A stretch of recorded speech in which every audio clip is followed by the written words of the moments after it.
When you aren't using your phone to look at other things, your phone is actually a pretty capable tool for film photography. Today I'm going to show you 5 of my favorite apps that will help you with your film photography and make your life just a little easier.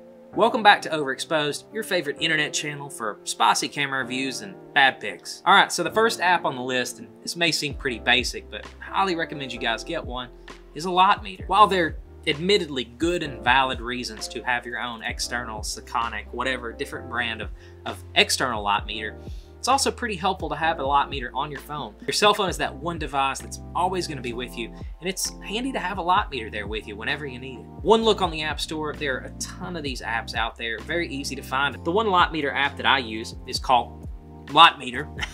What the app is going to do is it's going to access your cell phone's camera to read the external lighting conditions just like it would if it was going to take a picture. And then it's going to spit out those measurements to you, which you can in turn use to meter your film. Most of these apps are really clever too. And oftentimes they have specific settings for those weird ISOs that a lot of times films are. Like, there's an ISO 6 film, there's Portrait 160. A lot of times those are blocked off and you can select those numbers instead of the nearest round number. The apps also let you select small apertures as well in the case of large format photography. I'm just gonna go ahead and fess up to it. Almost every shot that you've seen on this channel that I've taken has been metered with a light meter app such as this one. So don't tell anybody, but they actually do a pretty good job. But in the event that you think my images sucked in some way, that was probably all me. Best part is these apps can oftentimes be had for the same price as 500 hours of free internet from AOL, completely free. Give this video a like if you ever threw one of those free CDs as a frisbee. So that's my first recommendation, is get a light meter for your phone. Now for my next app recommendation, you may have heard this before, but taking great photos is kind of hard. But it's even harder when you're just hoping to stumble on to the best shot, right? Lots of times specifically with respect to landscape photography, which I love, lots of times those images take diligent planning. Here we are, guys. We're living in the future, and we don't have to just stumble around wondering where the sun's going to be at what time, and whether it's going to be cloudy, or where the stars are going to be, and how much of the Milky Way is actually going to be visible. We have an app for that. The one that I use most of the time is called the Photographer's Ephemeris. I have no idea what ephemeris means, but I'm assuming, based on my experience, that it just means make your photos suck less. Now, basically what this app does is it allows you to access a map and plan your shots in incredible detail. Presumably using witchcraft and black magic, this app will allow you to see where the sun is going to rise and where it's going to set. It draws these lines on the map which let you see where the sun is going to be at a specific spot, will help you figure out where to be to help make your next masterpiece. That is, until the clouds screw you over. F those guys. In addition, it has the ability to give you the same inputs on the moon.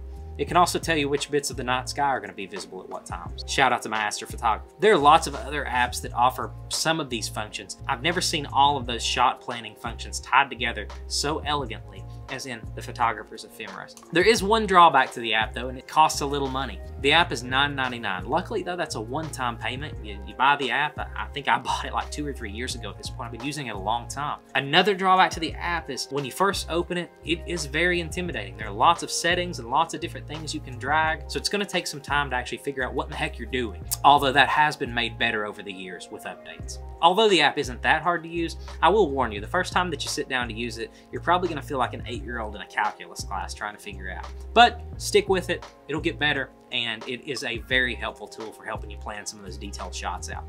Anyway, I use the app all the time, and if you do any landscape photography at all, this app is really worth your purchase. So check it out. For my third recommendation, I don't know about you guys, but every once in a while I want to live out my very own Dexter's Lab fantasy. Ask my wife about it. It's really weird. So anyway, every once in a while I round up my containers and chemicals and films and get to work. But we can't just go throwing everything together all willy-nilly. No.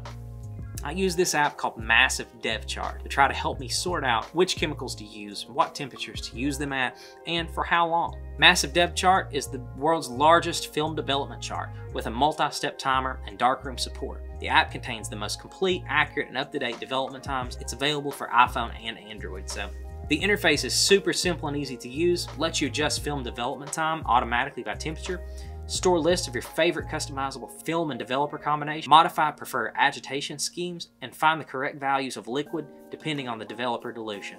Multi-step development timer helps you achieve best consistent results. It even has a darkroom mode, and the app is cool. It lets you listen to your own music.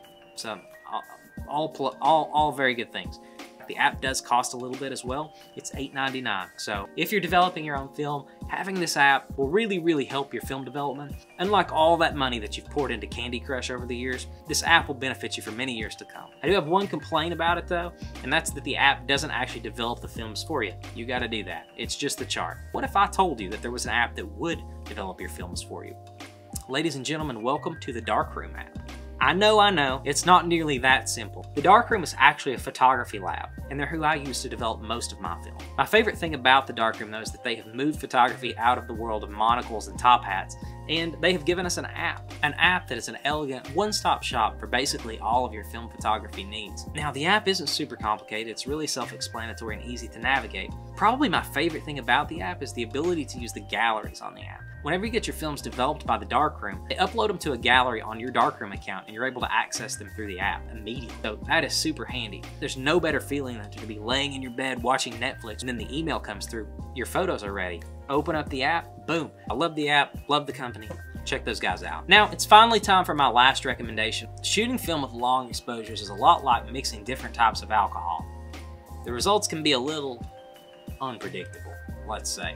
Basically, long exposures don't work like they should, due to the failure of an emulsion to follow the principle that the degree of darkening is constant for a given light intensity and exposure time. Ugh, that was a mouthful. And without getting too much deeper into it, this is a principle called reciprocity failure. And anybody who's taken film exposures at night and not planned for reciprocity failure have probably dealt with this. Basically what this means in practice is that one 100 speed film may require 4 seconds of exposure at nighttime and another 100 speed film may require 12. And you just don't really know without looking at the information which films require how much exposure time to compensate for that reciprocity failure. And that brings us to Reciprocity Timer. Much like a vacation to sandals, this app allows us to leave all of our frustrations behind. The app's going to help us get properly exposed to long exposures with a wide variety of films. I found that in my experience using the app, almost every film that I've tried has been on there. Night photography is one of my favorite disciplines of photography. My style, I think it suits my style. I end up doing a lot of it. So this is an app that I'm using almost on a daily basis to help me get properly correct exposures while I'm out at night. So you guys definitely don't need to miss this app. If you're out taking night exposures, a reciprocity calculator can save you a ton of headache and let you get properly exposed shots for relatively little effort. One other app that I'm going to include here, I promised 5, I'm giving you 6. What a value here, guys. I'm delivering value to is Instagram. I know it's obvious. We're photographers. We all have Instagram, but I love Instagram. You can search by location, allows you to research the places that you're going and figure out what photographers are doing in the areas that you're interested in exploring. Instagram is a great tool. Don't let it consume your life, right? There's a pro tip. You don't want to get lost in the app. Instagram Reels are super addictive, right? They're just like TikTok. I love them. The app is really helpful, and it can help alert you to shifting styles and different things that photographers are doing. It's a good way to keep your ear to the ground, and especially when you're like me and you live in a really rural area, and let you kind of stay in touch with the photographic community at large. So you want to make sure you have Instagram as well and that you're using it. Stay up to date on what the latest as to what's going on. Anyway, I find a lot of use for the app as a photographer, and I think you probably will too. So snag Instagram as well. Hopefully this video will help you convert your phone from a brain-rotting TikTok viewing machine into something just a little more productive. Now that you've got all the apps you need to start shooting some films, why don't you check out this video where I talk you through some of the films that I'm shooting on a regular basis. See you guys next time.